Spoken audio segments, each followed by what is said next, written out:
Welcome to the show, Lapse of Time. I'm your host, TL. Since COVID, it seems a lot more companies have been allowing their employees to work remote. As a full-time work-from-home mom, I know how challenging it can be to navigate parenting and working at the same time. On today's episode, I have decided to dive deeper into the subject and get more insight from other moms who have been doing the same thing. My two special guests today are Tamara and Kayla.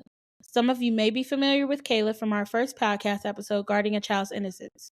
She has 13 years experience in healthcare administration and has been working from home full-time for over a year. Our new guest, Tamara, has been working in finance 5.5 years and working from home full-time 4 years. So, to start off with our first question, how has your experience been balancing work responsibilities while caring for a toddler at home?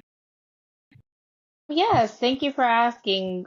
Honestly, working from home with a toddler definitely hasn't been easy, especially like when you start working from home with the infant baby and having to experience everything. I feel like it's definitely it has its ups and downs, but I wouldn't trade it. So, what about working from home have you felt the most challenged about with a toddler? Yes, I would say just the distractions, having to attend to a baby, having to feed it, manage things to be able to still have those special moments, but also being able to focus on the work to keep your high metrics. So I feel like that was just the most challenging for me.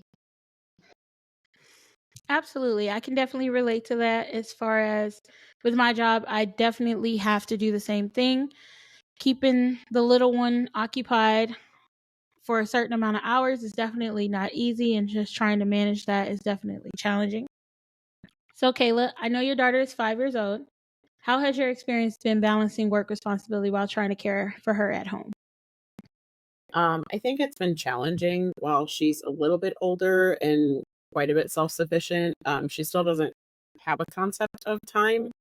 I'm also in school full time, so it's been pretty hard for her to conceptualize like work time versus school time versus um, just feeling like I'm not paying attention to her because there's no like differentiation between home life and work life. Definitely like how you said that, like there's no separating the two because you are home all the time, and then she's always home, so she's probably not at the age where she can kind of separate the two. But how do you do it? How, like, what's your expertise in trying to separate that, or getting her to realize that, hey, right now mom's at work, or hey, this is the time that we're going to do this, and this is the time that we're going to do that? Yeah, I would definitely not consider myself to be an expert in it. I've only been working from home for a year, but I think for us discussing boundaries and expectations with her, and then creating a picture schedule so that she can understand because she can't read super well yet. And so having pictures that help her give structure to her days has helped her to accept my boundaries and then follow the expectations that we've given. I'm blessed to have a work schedule that's a little bit more flexible, and then school is flexible. And so for me, I've built in time in the middle of the day to meet her personal and emotional needs. I'm able to give her an update on where I am and what still needs to be done. And then I try to work while she naps or during her natural downtimes and try to include her in my space quietly. She's feeling like she needs some more of my time. So making like a desk space for her that has like quiet activities or like a book or paper with a pen or something where she can still be in my space if she's feeling the need for connection without interrupting meetings or my workday in general. That was very insightful. I know for me, it's definitely not going to be like that with a 2.5-year-old, because pictures turn into paintings on the wall, unfortunately, in my experience. So, Same here. I can relate. yeah. But it is more power to you for for being able to go ahead and take that journey down the road. But like I said on the last one, I think you have to give kids more credit, like not expecting them to create a picture schedule, but for me, just took a whiteboard marker to a mirror that was in my room and drew like a computer for work time and then a picture, like a stick figure picture of me and her together, and then a picture of like a school book. So then she can visually see first we work, then we spend time together, then mom does school, then we eat dinner.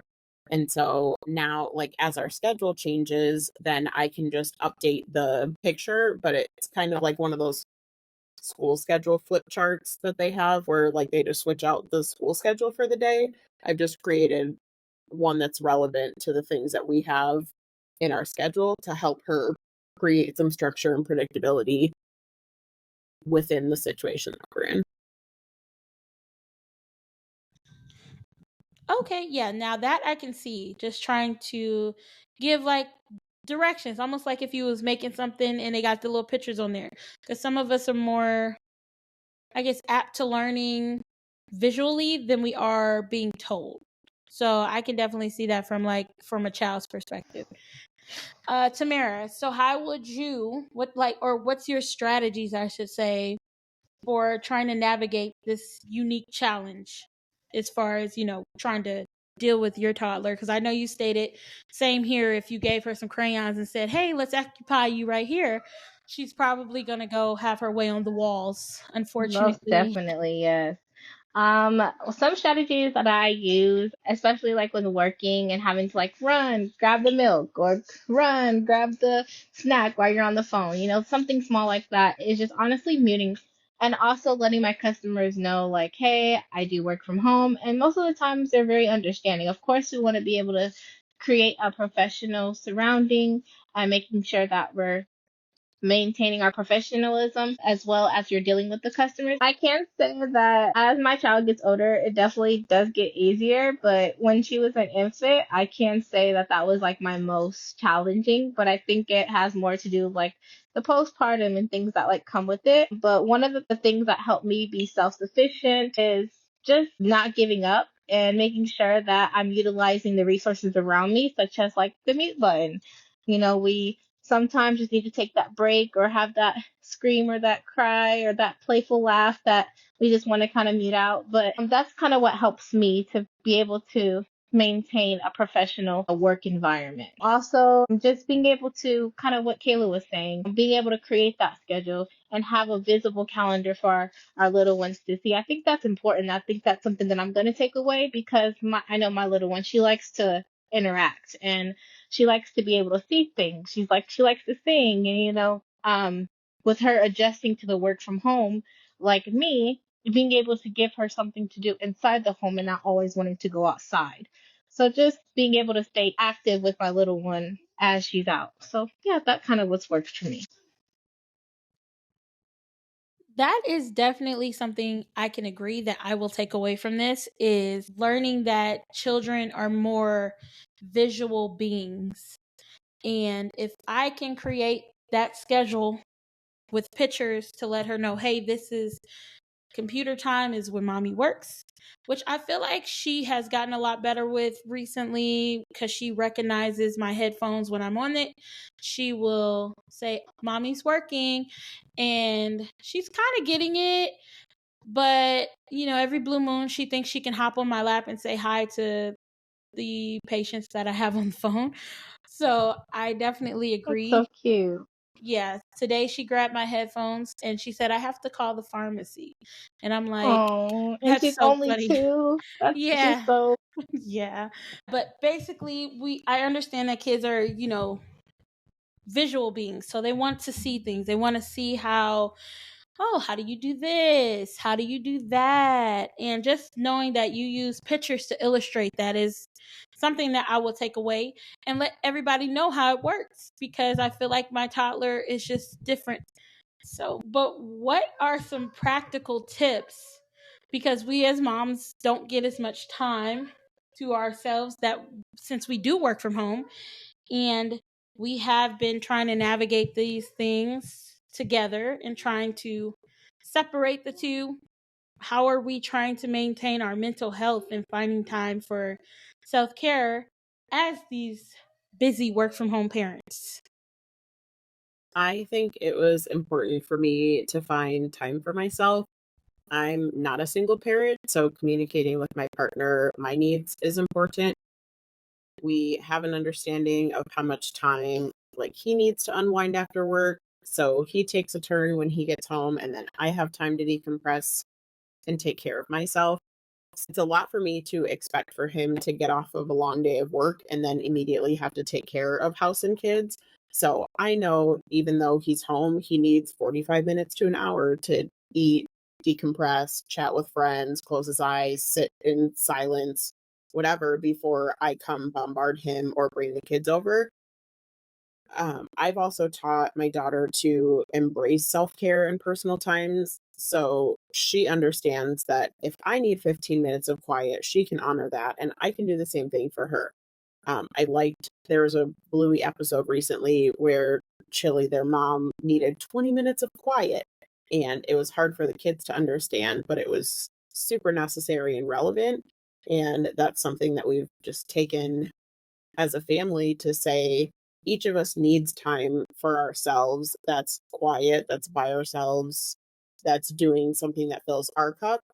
And so allowing each other the time and space to be able to do that teaches us not only to be selfless, but allows us to also take care of and maintain our mental health and our personal needs on top of the demands that we have just in general. I definitely understand and I can relate to that as far as discussing and trying to communicate with the husband that, hey, I've been with this kid all day. I need some time to myself. If I know that he's working with patients all day, then my expectation isn't going to be for him to come home and immediately tend to my needs or hers. And so in my head, I've just scheduled him for an hour of self care at the end of the workday. So for me, I just have one more hour to make dinner or play with my daughter. And then I know that I have an hour for myself. And then I can handle my needs. We also discuss on Saturday night our upcoming week and the things that are on the calendar and stuff that's upcoming, things that we have together as a family, things that are one on one, whether it's work obligations or doctor's appointments or whatever. And that then allows us to accommodate our like self care or our schedules or our expectations of each other in a way that like makes sense. So if I have a big deadline at work, he knows that I may need more time to decompress after work. And so he may schedule his patients in a different way or get off a little earlier so that I have a little bit more time in the evening. But it all goes down to communicating my expectations and my needs. He can't read my mind. And so if I don't communicate to him what I need, then how can I expect for him to meet that need? And that just creates like grounds for arguments or misunderstandings because I'm expecting for him to know that I have stuff going on or that I'm overwhelmed without actually verbalizing that. Yeah, and I think that's so good because that's one thing that I kind of struggle with is just kind of having to transition from like the work to mom to being a wife, and then knowing that I still have at-home responsibilities to take care of. So one thing, that I like that you said, Kayla, was just being able to have that clear communication, with your significant other and being able to verbalize the things that concern you. I think that's a good takeaway there too. So that's one thing that I think that also helps me is just being able to utilize that nap time. I think it's very important, to be able to have your child take that nap so that you can have some you time. Or like you said, Kayla, I think that's really good to like be able to teach your little one the importance of self care and, just having that time to be away or by themselves. So I definitely like how you were just talking about the communication with the spouse. That is something that me and my husband definitely discuss as far as whose time is going first and trying to figure out what can we balance, because we both work from home. So we both have the level of responsibility as far as, hey, I'm on the phone, I need you to take her. But my job is a lot more understanding versus his. His is more so corporate, so he's in that corporate ladder now, so he can't have all the noise and seeing the child in the background. And it was a lot more harder before he got into the corporate background, I'll say, where I actually had to have her full time watching her working actually from home as well. So I definitely agree with that part. Is just the communication, and that's something we're definitely working on as far as, okay, you take her from right now, I'm on the phone. And now he has a lot more downtime, so he definitely takes her more now because I'm constantly on the phone. And then during my downtime, then he's playing the video game, kind of having his kind of decompression in the middle. So that is something that we've definitely had to try to communicate, and something that we're still working on and communicating. But if you are a single parent, that is something I will definitely say can be challenging, because if you do not have somebody you can lean on, the only other thing that I can definitely try to recommend is, if you got that family member who literally has nothing else to do, have them over and tell them, hey, look, I need a little help. And if they're willing, take it, because it might be the only option. So that would be my advice to parents. What advice can you guys give as far as the lessons you've learned as parents, or the lessons you want to give to other parents who are dealing with toddlers or young kids who are, doing the same thing? So yeah, I think this is a great question. And for all the listeners out there, I think the biggest thing for me is just not giving up, withstanding the process. It is challenging, I can say, but it honestly is the best. Not only do you save on gas, but you do save on like childcare, being able to spend those special moments, that maybe you didn't get to see, and all those milestones of your little one. Another thing is just praying, honestly, being able to find that center and knowing that, you know, where our help comes from. So that's honestly what continues to help me every time. Absolutely, Tamara. I definitely agree as far as like the centering, because I definitely say a little prayer before I go to work, just to center myself and try to prepare myself for the day, and dealing with difficult people, and even just needing the extra patience for the day. So with Kayla, I know that you also homeschooled your kid and also was working and going to school yourself. Yes. So with that, what advice would you give that parent who is also taking on homeschooling, also working from home, and also trying to manage going to school too? Because that's a lot on anybody's plate. I I do agree. I do not recommend it. I think there is a big misconception on being able to work from home and homeschool. I don't think that it requires being a stay-at-home parent to homeschool, but it does take a considerable amount of time management, structure, routines. Homeschooling doesn't have to fit in a 9 to 5 box. And I think we get so caught up in the, like, my child needs to be educated from 7 a.m. to 3 p.m. 5 days a week. And that's just not the case. So for me, I created a very rigid schedule that was predictable for both of us for the entire week. That included the time that I needed for school, the time that I needed for work, and the time that I was providing like direct education to her. But life is a learning experience. You learn things all day, every day. And so, unlike being at school where they're learning like right now is reading time, right now is math time. Sometimes learning math is learning how to read the clock and understanding that in 1 hour, that means it's this amount of time.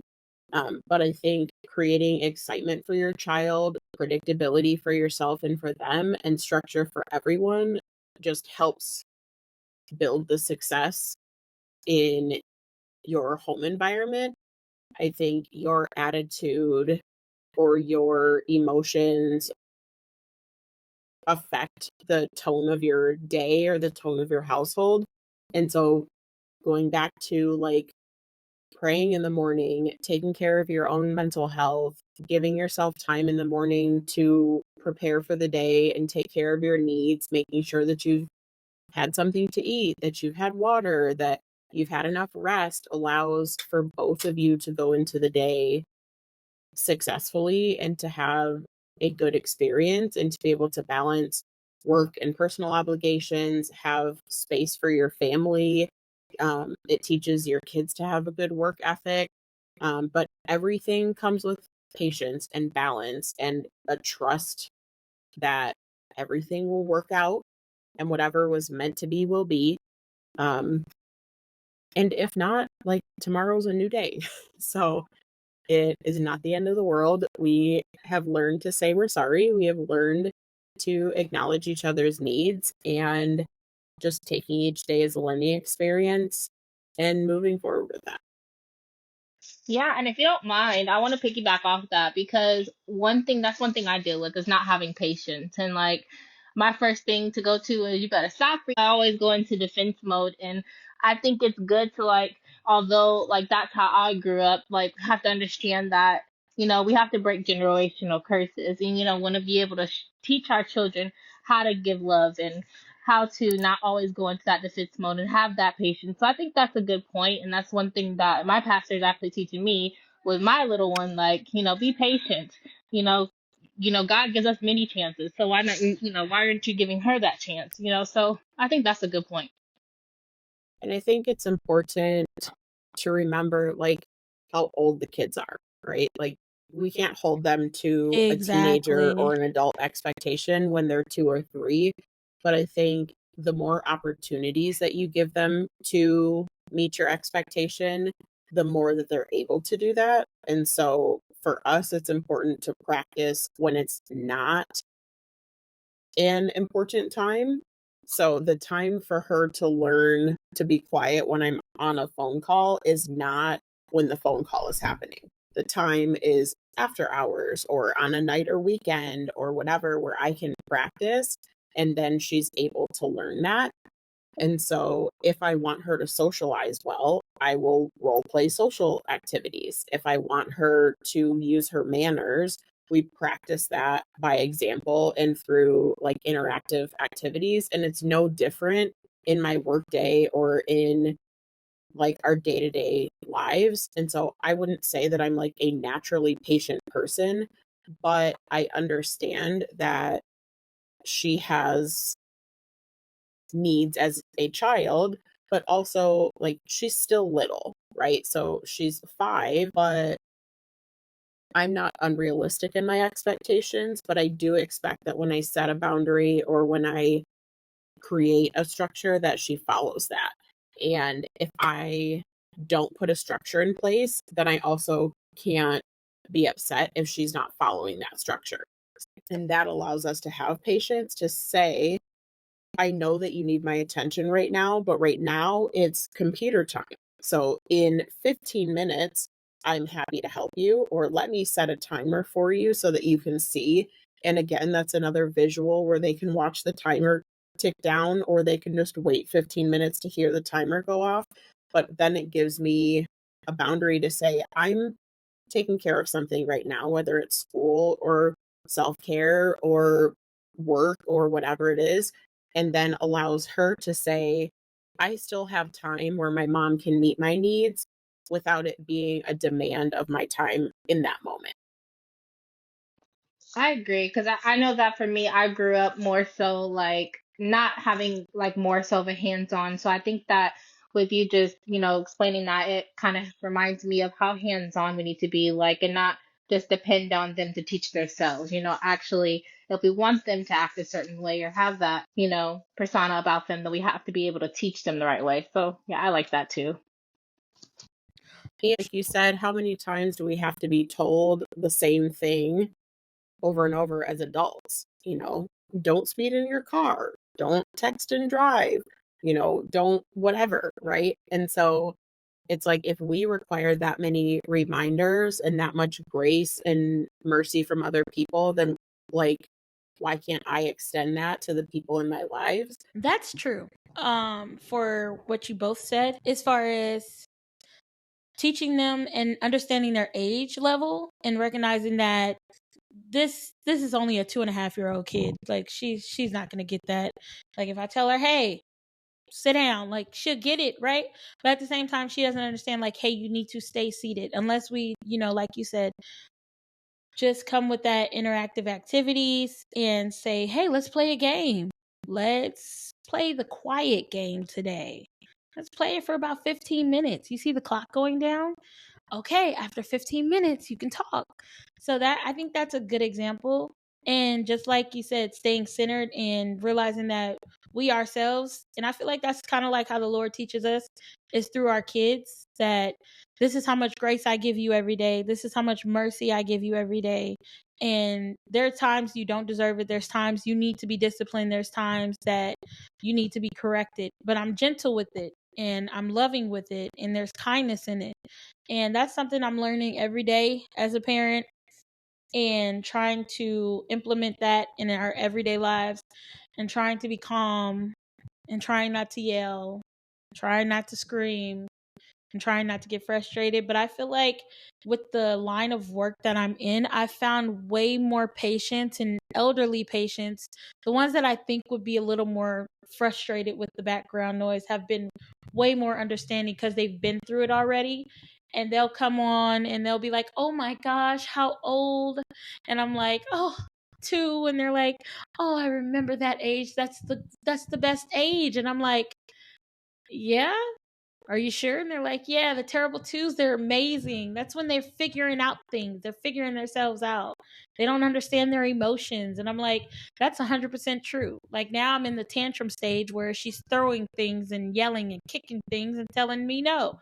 So now I'm just like, Lord, more patience, please, more patience. Not knowing that he's going to answer me in ways that I didn't think. Didn't even So expect. You yeah. better say that. He's going to Yes. answer me with, if you want more patience, I'm going to cause more chaotic behavior from your child. And now you have to learn to self-control. You're going to have to learn to pray about it. And that is the hardest part when I'm on a call and I have somebody in my ear who is frustrated and they're yelling. And now I have this 2-year-old in my ear yelling, I want juice now. And I'm like,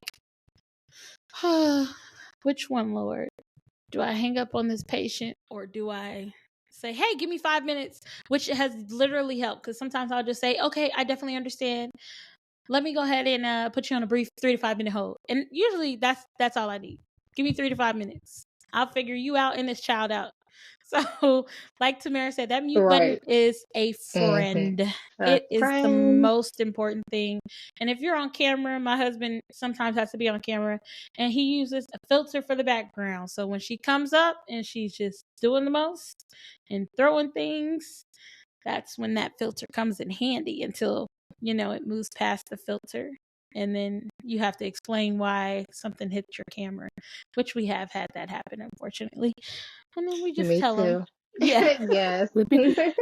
Then we just tell them, and she's a big, oh, hey, let me say hi, like right now.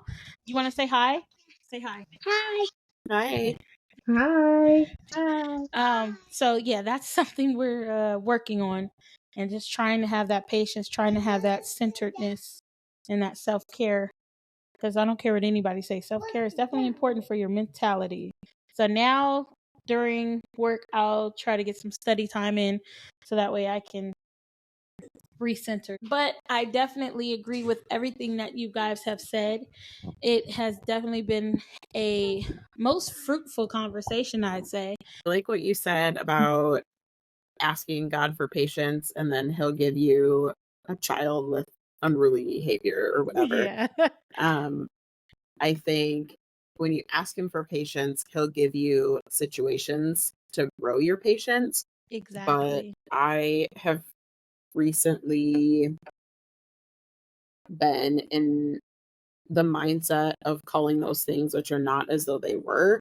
And so instead of Hmm. condemning myself and saying like I don't have I'm patience talking. and I Amen. instead of saying like I don't have patience and need you to give me patience, I just say like thank you for enough patience to handle this situation. I Or I'm like a patient that. person and I'm learning to increase my patience. But I think Mm-hmm. when you speak life over yourself or you speak things that are not, it not only is As it though scripture they and so it's were. valid and Come it's on. true and you can work the word in your like brain chemistry when you speak things out loud or you repeat things good or bad, your brain learns to take those things. And so if you continue to say like I'm not a patient person, I don't have patience, my kid is bad, like God didn't make anyone bad. People are not bad. Your Right. kid is good and they're making bad choices. And Right. so it's a pet peeve of mine that, people are like, oh, this bad kid. Like, there Right. aren't bad kids. There are no bad people. There are people who Mm-hmm. make bad choices. There are Right. people who make really bad choices. Mm-hmm. But like the world does not happen to me. I am a part of the world. I am going through the world. And so I'm given the opportunity to live another day and to experience the life that God has given me and to face the trials and the tests that He has for me. And so, like, I wake up and it's one of those things where it's like, I'm a child of God. I am filled with love. I'm filled with happiness. I'm filled with peace. I have everything that I need for today. Thank you, God, for giving me all of that and more, right? He gives exceedingly and abundantly above all that we could ask or think. And so Right. I don't want to condemn myself or shortchange what I have and what God's already given me by focusing on the hardships that happen. Like life is hard, you know, doing work full time, school full time, homeschooling full time, you Right. know, sports and think like my plate is full, but there are things that I'm choosing to do with my time. And so how I balance that and how I focus my attention is more important. Someone else may say, I could never do that. But like you can, it's just how you choose to prioritize your time and how you choose to focus. I So, agree. That's Mm, true. I like how you broke that down as far as like bad, because I've realized just with having Layla that that's one thing I try to, me and Jonathan basically talk about, like as far as, hey, let's not, continue to call her bad. Now, every now and then you slip. I'm going to be a parent. I'm going to tell the truth. I slip all the time. But one thing I do like to tell her, like, hey, you're not bad. You're doing bad things. So I want you to stop doing the bad things. Let's be good. You're a good person, but let's do good things. So that's right. bad that you're throwing this chair across my room. Let's do good things and let's leave the chair where it's supposed to be. The chair doesn't want to be hurt. The chair didn't do nothing to you. So let's leave the chair alone. And then sometimes she'll say, the chair hit me. So she hits the chair back. Bad chair. And I'm like, yes, bad chair. But the chair's not bad. The chair did a bad thing. so that's an opportunity to teach them how to like set a boundary and Mm-hmm. communicate their expectations, right? Like a chair is an Right. inanimate object. So Right. instead of like if somebody bumps you or if somebody hits you, you need to hit them back. Right. I can say, "Hey chair, I don't appreciate you running into me right now. Can you Exactly. please not?" Right? But Right. teach like giving them giving them an opportunity to verbalize that in a Exactly. like not live situation, right? Like Mm-hmm. is there a circumstance where I'm like, "Hi, my kid just got hit," and I want her to be Mm-hmm. like, "I don't appreciate that." Not really. Exactly. But like Right. if she if she has the experience to communicate her wants and needs to be able to take space, like I don't need to respond to you, if you're engaging with me in a way that I find inappropriate. If you're gonna Right. like if you're gonna put your hands on me, I don't need to engage in this in this reaction anymore because it's just gonna Exactly. fuel the fire. And Right. so I can teach her in a situation where it's like, instead of hitting my chair, I can move the chair out of the way or move Right. myself out of that space. Exactly. Remove yourself from the whole equation. Like, Yeah, just take yourself out the situation. right. But that comes from learning and examples and things. But I Mm-hmm. think people internalize what's told to them or what's spoken about them. And Right. so if you say like you're being bad, then they internalize that my mom thinks that I'm bad, or Right. my dad says I'm bad, therefore I'm bad. Right. I will say like, you're a good person and good people make good choices. Mhm. You're a smart person and you know how to think of alternative options. And Exactly. those are like, I just speak life to her because I needed to learn that for myself. Exactly. Things were always like, you did a good job, but. And Right. so I don't want to focus on the On the but. butt. I want to Right. focus on like, how much can I pour into her positive identity and the identity that she has in Christ in order for her to lean on that. I don't want her to have an internal monologue of, I'm a bad person, I make bad choices, mom thinks that I'm bad. Right. But like, I'm a good person and I know how to make good choices and I'm smart enough to make good choices and I'm a creative Exactly. person and I can come up with creative solutions for the issues that I have. And they'll never get that if I just say like, why are you always being bad? Why is your room never clean? Why don't you ever eat the food that, I'm making? But instead, like, I'm really proud of you for eating a bite of the new dinner. I'm really proud of you for picking up your books off the floor, because then they learn like, oh wait, Yep. I'm I a get good praise person. for And that. Right. yes, instead of Yeah. focusing on like, I never had my room clean, like, Right. I did a good job picking up my books. I could do the same thing with my stuffed animals. I did a Mm-hmm. good job with setting my pillows on my bed. I could do the same Exactly. thing with, fixing my blankets or whatever the case may be. But I think praising them in their good behavior Mm-hmm. shifts our outlook. And the same thing with your spouse. Like, Right. we spend so Exactly. much time nitpicking the things that go wrong. But like, how much do we carry on our plate and how can we expect that like from our spouses? Like, Right. I am on a totally different subject, but Yeah. I can't. We can cut this whole part, but I can't expect like to find the good in him if I'm always focusing on The bad. the bad, right? Right. Like, he's human, he has burdens that he's carrying, he has things that are Mm-hmm. going on, and so how can I communicate my needs, but also like focus on the good that he's doing.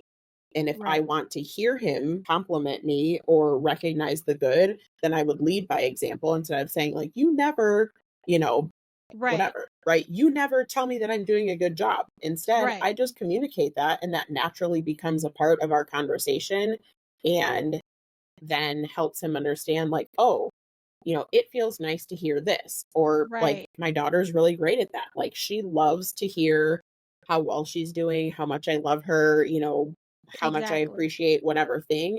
And so she now will say, Mom, you're doing an excellent job. I'm really proud of how hard you're working today. Your bathroom looks great. I see that you just cleaned it. But that comes from an example that I've set, and an Mm-hmm. expectation and a tone and um an expectation and a tone that I've set for my household, from working from home, from doing school, from just my parenting style of acknowledging the positive and just correcting the negative in a way that comes with love and the ability for them to make a change without feeling condemned by me. Absolutely. I definitely can agree with that. That is something that as as a parent and just trying to be a wife, a parent, managing and juggling a whole bunch of stuff, that's something that I'm definitely working on and praying and trying to fast and get together myself as far as the communication goes. And one thing that I've actually noticed is that we are just two people just trying to be heard.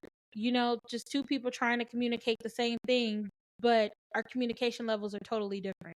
And that's something that I've realized.